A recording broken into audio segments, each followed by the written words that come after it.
L'amour c'est comme le soleil de joie à partager. Notre rêve s'est réalisé.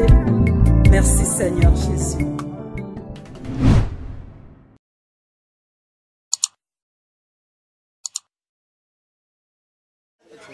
Bonjour Ndeko. Bonjour. Comment tu vas? Comment on a exaucé? Tu as chaîne Aloe TV. En fait, tu as l'impression et supporter et puis pronostic nini au cours de ce match à vendredi à Bissona Guinée à quart de finale. Bon, premièrement, pour le pronostic, il y a eu que victoire à Bisso. Donc, sur la statistique, au moment que le pas a une victoire par rapport à Guinée. Donc, il y a eu que le match a bien, malgré tout fini sur ça, mais il y a eu que victoire à Bisso. Donc, l'impossible n'est pas le pas. Et on a commencé le bas que Bisso pour la peau finit sur ça. Et quand tu as Guinée gagné Bisso sur 1 ou 2-0, le bas yo mon indé congolais moi je souhaitais que Guinée pas bien ça réaliste. Bisso tout ça va finir sur. Non, en fait, chaque jour n'est pas dimanche. Donc, le pas en ça, malgré tout, il y a Bisso mais comme la quart de finale. On va gagner 4, 3, on va s'éliminer. Donc, moi, je suis un massacre dans la Bisso. Il y a eu match vendredi. Tu se places sous, tu se places contre l'Égypte, tu se places sous match à Guinée, tu comme demi-finale, même finale. Donc c'est pas un problème. En parlant, tu vas gagner 4 ballons. Bête non, on a besoin de Sénégal, Maroc, etc. Impression zanini, ou sentiment zanini par rapport à bon, sentiment zanini parce que on a l'équipe, on va tikali. Belé baloba qui non Maroc a fort plus que RDC. Donc, vu que match éliminatoire, il y a la Coupe du Monde, on a 4-1. Donc, Belé va minimiser qui RDC. Mais tout le monde est sur le terrain, on va ça la magie. Pareil, il y a l'Égypte. Donc, l'Égypte a gagné Bisso et tout, vu qu'ils sont favoris. Mais dans le terrain, nous sommes là. Donc, l'impossible n'est pas le pas. Ok, merci beaucoup. Ok, merci beaucoup. Bon, on a mon inéti. Pour le match, on a 1. Donc, ceux qui entraînent le pas, on a sigo. Donc, il faut comprendre le mode. Depuis que tu quand tout le monde peut la victoire, donc banil a peu garantie. Donc, bolegi na nil, banil a peu garantie. À savoir que Guinée n'est pas 9 na wanga zongi. On a bêta na Stuga, a zongi guigration. Donc, n'est pas risque pour la D1. Donc, on a au moins pour la match D1, risque pour le match na D1. Donc, D2 ou D1, de ce que tu as débité, tu peux dire D1, de ce que tu as manqué, tu peux dire D1. De ce que tu as débité, tu as match, tu as une chance, tu as RDC gagné. Donc, si RDC gagné, on a pu qu'on l'était. Donc, on a des pronostics pour la bêta, on peut dans la winner à la Simagi Guinée. Donc, c'est clair. Donc, on a RDC pour la D1. Bonjour, Ndeko. Oui, bonjour, papa. Tu as chaîne Aloe TV, tu as un bureau, tu as dérangé mon bouquet. En fait, tu as un poteau le bela. Match où tu as vendredi contre Guinée à quart de finale. Pronostic, tu as impression pour le match. Bon, premièrement, pour le match, vous avez une facilité pour le Bisso. Et vous allez un peu dur parce que l'équipe à Guinée, vous avez mis pour compliquer Bisso. Mais je sais que victoire est un Bisso. Avec l'équipe qu'on a, nous avons vraiment la confiance qu'on va gagner le match. Donc, pronostic pour l'Anga est déjà 2-0 en faveur de la Léopard. C'est quoi? Nous avons rassuré que Guinée pour l'Égypte, assurance pour que tu gagnes Guinée. Nous avons déjà une assurance pour la formation. Pour l'équipe qui est déjà solide. Déjà, depuis le début de la compétition, on a perdu le match. Malgré qu'il a gagné, on a perdu. Nous avons confiance à jouer en Abisso que ça le mieux pour gagner le match. Maroc, le Sénégal, le Babette Noir en Abisso. Le bani pour Nango. Et c'est un pour Abisso pour avoir les malheurs des infos, les bonheurs des autres. Impression pour l'élimination de l'équipe. Mais oui, c'est vraiment un sérum pour Nabisso. C'est vraiment un sérum parce que Bangonde va compliquer Bisso peut-être dans l'étape Zoya. Mais vu que Balungo est un sérum pour Nabisso, ils ont dirait que Bisso porte pour toi accéder peut-être en finale. Bonjour maman. Bonjour papa. Tu es combo? Comment maman Adèle? Maman Adèle, tu as une chaîne Aloe TV sur YouTube. Tu as une impression pour le match où tu as vendredi. Déjà, tu as joué un match égyptien, tu as gagné au Kimi, au Boukane, au Boukane, au Vimbi. Si tu as un match à Guinée vendredi, pour nous, tu as gagné. Tu as gagné, pronostic nous en donne. Pour nga papa na ebika ki to gagner. Naza confiance à Léopard wana penza. Au moins nga longo l'Égypte. Naza si akolongola pe ba wana to ko gagner.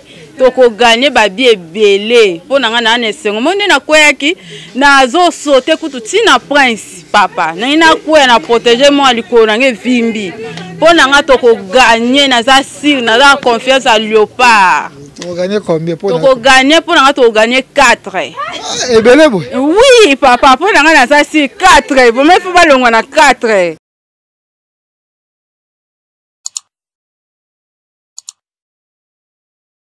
Oui, bonjour Ndeko. Bonjour mon frère. Comment nani? Comment on a Fatrice Mukendi. Ok, biso toza chaîne Aloe TV. Toza une impression sur match il y a vendredi, il y a biso na Guinée à quart de finale. Impression nous ani et puis pronostic nous ani. Non, match à vendredi à Guinée, toko beta Guinée, toko gagner na première mi-temps, toko chaye na 1-0 na première mi-temps. Après ce deuxième mi-temps, si on est toko banda siko kotala et loko nini toko kosala. Mais première mi-temps toko zala na bimoko. Et pour mon toko chango eza numéro 9 na biso Cédric Bakamu, yende muto akocha. Yo pesi bi da Bakamu muto akocha ke babalingite. Yende muto akocha, moka muto batu balingite. Yende muto ako marqué bi et puis toko sepela. Naza na score rebelé te to beta kaka 1-0 kaka match ici. Assurance ni ozana ngo ya match à Guinée poto banga ki Maroc to banga ki Égypte mais assurance e uti. Assurance naza na ngo pona yebi force ya équipe na ngai. Au moins tant to komi na quart de finale. Donc aussi tout le monde déjà coupe déjà na mesa. Donc to kotikate Guinée toko bete aya a se préparer dans le lengenyo sopena a kozo pena ngeti ezaka ka moko avant dina etinde match ekosila toza na elike keno Léopard eza eloko makasi toko gagner match wana ya vendredi ba bête non na biso ba koi Maroc, Égypte, Sénégal. Impression peut-être ni par rapport na to c'est bon to banda ko banga bango po Sénégal aza ki champion d'Afrique et puis Maroc to moni akendaki na du monde. Mais banda ko bang c'est biso mais balle peut tellement balle tangate to moni calcul est bouleversé ba bilombe to banda ko banga nde ba kwei ba o to banda ko négliger nde ba na course alors match eza nango pepele ya ko banga ezate. OK, merci beaucoup mon frère. Impression nga pour na match ya vendredi normalement Guinée wana akokana no biso pena nte akoka biso de toza na une équipe ya bien toza pena bon toza bon donc pronostic na nga ya match wana azanira 2-0 et belete 2-0 kaka. Bon normalement l'équipe va payer non ya makasi longo to jouer na bango to moni ki toza bon. Yango dans Guinée azavena mwana chebiso to ko frapper kaka pete ki to ko ve lisusu. Donc ko banera bisote. To bawo to zango lokola Portugal ndazaka euro na 2015. Alikana 3-0 akenda petit final azwa bon nebe RD ça azwa kano. Merci. Bon, impression est que premièrement dans notre score est la faveur d'Abisso pour gagner. Parce que bah favori nous sont haut bah tchaki bango na liste bah kei un gros poisson nous sont bah kei. Donc Bisso toza équipe surprise na niveau à jeu tout le monde que toza vraiment élevé à niveau à jeu. Bon bateau nous sont to bangaki bango to tenir bango en échec. Donc toza vraiment bien préparé, toza vraiment motivé, peut toza sûr que tu vas atteindre finale. Et puis tu vas moyen, tu vas la coupe. Bon, donc, je suis sûr parce que tout le monde évolution équipe par rapport à Ndenge tu vas s'attendre l'équipe ne sait que aller là. Tout le monde qui est à un niveau G, tu es vraiment costaud. Mais nous avons un attaquant la biso. Baza na finition est bien pour tout quoi marquer tout les cas na ba nilté hein donc finition déjà bien pour tout ça total défense c'est bien médiane c'est bien mais attaque la biso tout ça la biso na ba bon joueur tout ça na ba joueur qualifié ba joueur titré bon baza na ba bimi ba biteur na ba équipe par-ci par-là donc ba bang sa combo minene mais finition de seconde ba rendre biso ndesko na niveau moko ya bien la finition de l'eau on est toujours 5 na bango wana. Bonjour chef. Et toi quoi ba kombo? Na kombo na Arsène. Ok, tu as chaîne Aloe TV. En fait, tu as une impression à la population par rapport à match à quart de finale de la Guinée. D'abord, une impression et puis pronostic. Bon, on a une impression positive, dans le sens que l'équipe est bien, les bêtes donc bien. Donc on a nos chances vraiment pour se qualifier en demi-finale, parce que là nous sommes en quart de finale. Et puis par rapport aux joueurs, les joueurs jouent très bien. Ils ont vraiment un jeu collectif. Ils s'adaptent très bien à la situation avec nos adversaires. Alors pour moi, étant que Congolais, je vais pronostiquer pour la RDC en disant D1 pour la RDC. Mais pour le match à Guinée, on a remarqué besoin d'assurance par rapport au match monsieur. Assurance, on est où? Bon, assurance, on est où par rapport à l'Égypte?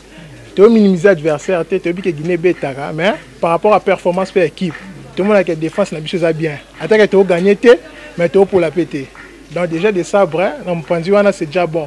Parce que si vous n'arrivez pas à gagner, il ne faut pas aussi perdre.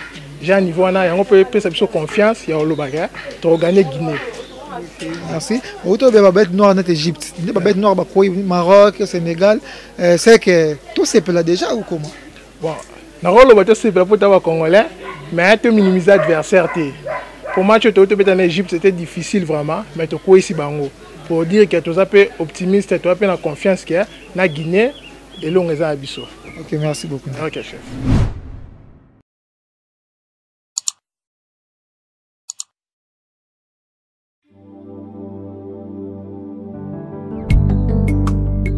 L'amour, c'est comme le soleil de joie à partager. Notre rêve s'est réalisé. Merci Seigneur Jésus.